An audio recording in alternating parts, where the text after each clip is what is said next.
December 2025. Perseverance rolls through a Martian dust storm. SuperCam picks up something unprecedented. 50 electrical discharges. A signal on Mars confirming lightning on another world for the first time. And it's only the beginning of what we cannot explain. Perseverance's SuperCam instrument recorded a series of sharp, staccato bursts in Jezero crater as dust devils swept past. Each discharge, a fleeting snap of electricity, lasted just milliseconds, but together they revealed a phenomenon scientists had only theorized. SuperCam's microphone and electromagnetic sensors captured the signatures, pressure spikes, electric field surges, and a pattern that matched the chaotic swirl of Martian dust storms. The official analysis, published in Nature, confirmed 3 clear events between October 2024 and January 2025, with nearly 50 more candidate transients logged during the intense dust storm of December 2025. Dr. Baptiste Chaide, lead author of the study, called it a for understanding Mars' atmosphere, climate, and the risks future explorers might face. The accepted model points to mini lightning, charge separation in dust clouds triggering rapid electrical breakdown. But key questions remain. No one knows how widespread these discharges are, whether they could disrupt communications, or if they might interact with MOXIE's oxygen production. Even with new data, the reach and impact of Martian lightning remain uncertain, leaving open the possibility that Mars holds more electrical surprises than any model can predict. On August 15, 1977, a narrowband radio signal blazed across the printout at Ohio State University's Big Ear Telescope. The frequency, 1,420 megahertz, matched the natural emission of hydrogen, a cosmic marker astronomers watch for signs of intelligence. The signal lasted 72 seconds, rising and falling as the telescope's beam swept the sky. Its strength dwarfed the background noise. Jerry Amon, reviewing the data days later, circled the spike in red pen and scribbled a single word: "Wow." That annotation, and the original printout, spread quickly among astronomers and the public, fueling speculation and debate. Years later, Antonio Paris and Evan Davies proposed that hydrogen clouds trailing comets 266P Christensen and 2008Y2 Gibbs might have crossed the telescope's view, producing a fleeting radio burst. Yet follow-up searches with more sensitive radio arrays, Arecibo, FAST, Meerkat, never recovered the signal from the same coordinates. The WOW signal remains a singular event, perfectly documented, but with no confirmed cause.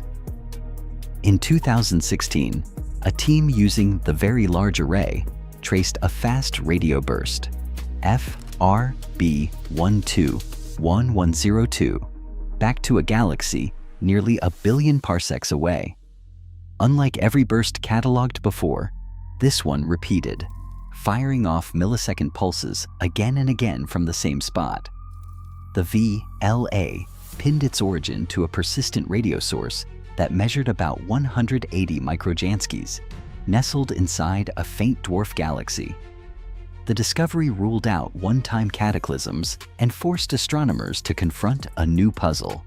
Is the source a low-luminosity active galactic nucleus, or could it be the aftermath of a newborn neutron star?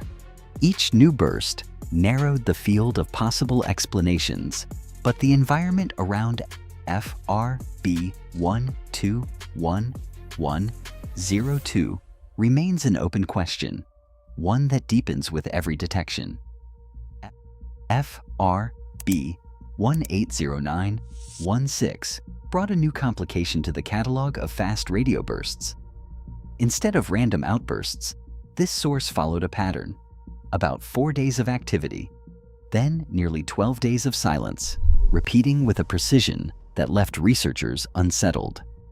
The 16.35-day cycle, tracked by multiple radio telescopes, stood out as the first clear periodicity ever seen in an FRB. Such regularity hints at an underlying clock, perhaps the orbital rhythm of a neutron star circling another object, or a process yet to be identified. While orbital modulation remains a leading hypothesis, no model has yet accounted for every feature of the data. The search for the driving mechanism continues as each new burst renews the puzzle. From 2009 to 2013, Kepler tracked KYC 8462852, Tabby star, as it dimmed 10 times, sometimes by nearly 20%. The timing was unpredictable, the drops irregular and non-periodic, defying standard explanations like planets or comets. The sheer scale and oddity of these events briefly fueled talk of Dyson spheres, drawing attention far beyond astronomy. Later, Spitzer, Swift, and Iris observations revealed the dips were stronger in ultraviolet than infrared, pointing to uneven dust clouds scattering starlight by wavelength. Astrophysicist Jason Wright noted that only wavelength-independent dimming would have favored artificial structures, suggesting waste heat searches as a test. Yet questions remain: how such dust forms, whether subtler dips exist, and if faint artificial signals have gone unnoticed. In 2011, NASA launched the Twin Grail spacecraft to map the Moon's gravity in unprecedented detail. Under Maria Zuber's direction, the mission traced subtle shifts in the lunar gravitational field, reading the invisible contours beneath the surface at a scale of about 10 kilometers. When the data arrived, one region stood out: the South Pole Aitken Basin. Deep below its battered floor, the models revealed a dense mass, estimated at roughly 5 times the volume of Hawaii Island. Some researchers, including Peter B. James, proposed that this anomaly could be the metallic core of a colossal impactor, left buried after a primordial collision. But the exact makeup of the mass remains uncertain, whether it is iron, nickel, or something more exotic. Its presence raises fresh questions about local heat flow, the Moon's thermal history, and whether future Artemis landings might encounter unexpected risks from this silent, hidden structure. Turning raw cosmic signals into evidence demands more than a lucky detection. Scientists use Python libraries like Matplotlib and Seaborn, paired with NASA's SPICE toolkit, to convert faint spectra and heat traces into legible heat maps. NASA's APOD archive supplies public domain images, while Open Mission and Radio Time Series files can be processed in Audacity, with color mapping to highlight subtle patterns. Each step strips away noise, but interpretation remains an ARET, sorting out instrument glitches, natural causes, or unresolved anomalies from data that is always incomplete, always distant. Each unexplained signal reminds us in space, certainty is rare. As our instruments sharpen, so do the mysteries. For now, the cosmos keeps its secrets, and we keep listening.